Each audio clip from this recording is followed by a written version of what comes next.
Investors are positioning themselves for what is already being called the first wave of Takaichi trades, as Japan and the global market react to the rise of Sanae Takaichi, a staunch nationalist, fiscal expansionist, and soon-to-be Japan's first-ever female prime minister.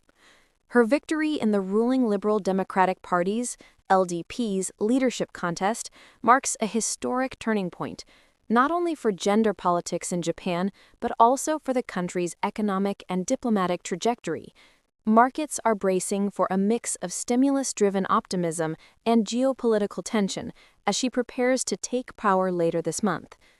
Takaichi takes office at a time of contrasts. The Japanese stock market sits at record highs, yet inflation has stayed above the central bank's 2% target for more than 3 years, putting pressure on consumers and businesses alike. She also inherits a controversial trade deal with the United States that imposes new tariffs on major export sectors while demanding $550 billion in investment commitments from Japan. Although Takaichi previously hinted she might seek to renegotiate this agreement, she has since backtracked, stating she will honor the deal as it stands, a move seen by analysts as pragmatic but potentially unpopular among local manufacturers. Financial experts predict that Takaichi's policies will mirror elements of Abenomics, the stimulus-heavy agenda of her late mentor Shinzo Abe.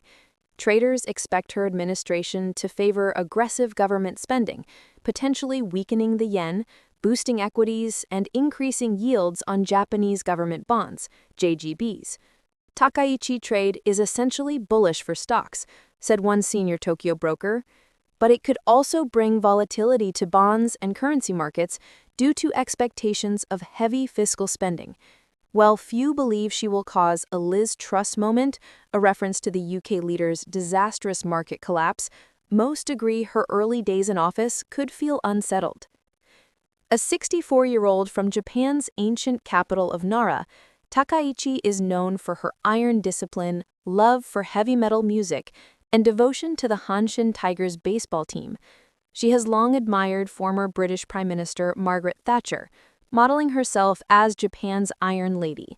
Her conservative values and unflinching nationalism have earned her both loyal supporters and weary critics. Shortly after winning the LDP presidency, she declared that Japan was entering a new era with its first female leader, posing confidently in the party's chair. Yet, beneath the celebrations, serious challenges await.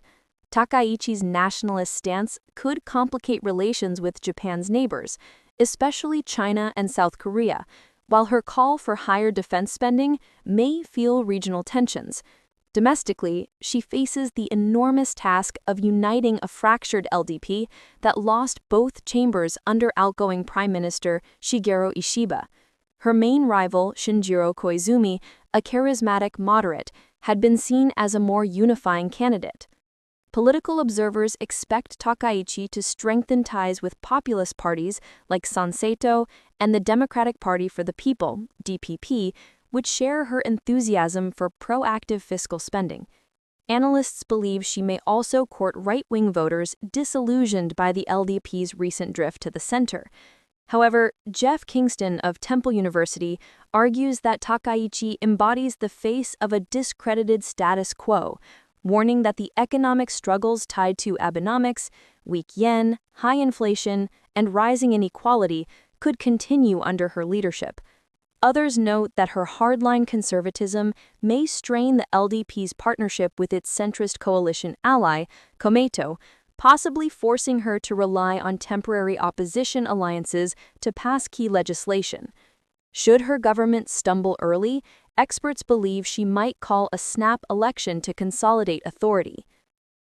From a financial perspective, markets expect her administration to prioritize stimulus, tax cuts, and ongoing pressure on the Bank of Japan to maintain ultra-loose monetary policy. Shoki Omori, Mizuho's chief strategist, cautioned that heavy fiscal measures without adequate planning could lead to selling pressure on bonds, especially if investors fear uncontrolled debt expansion.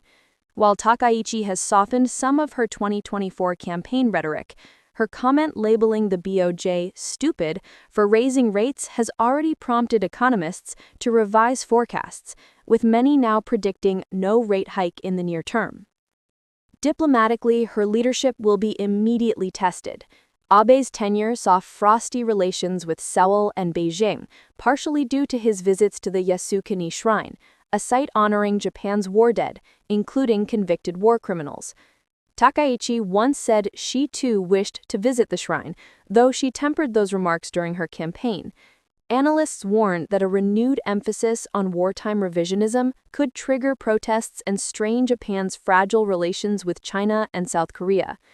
Her first major foreign policy challenges will come quickly. U.S. President Donald Trump's scheduled visit to Tokyo in late October, followed by the Asia-Pacific Economic Cooperation Summit in Seoul, will test her diplomatic agility.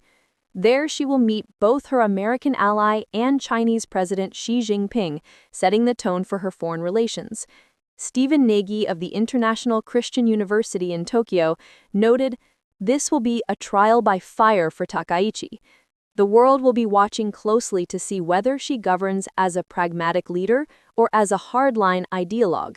If she mishandles sensitive issues like Taiwan or Yasukuni, her premiership could run into serious trouble early on." For now, markets are cautiously optimistic, political analysts are divided, and Japan stands at a historic crossroads.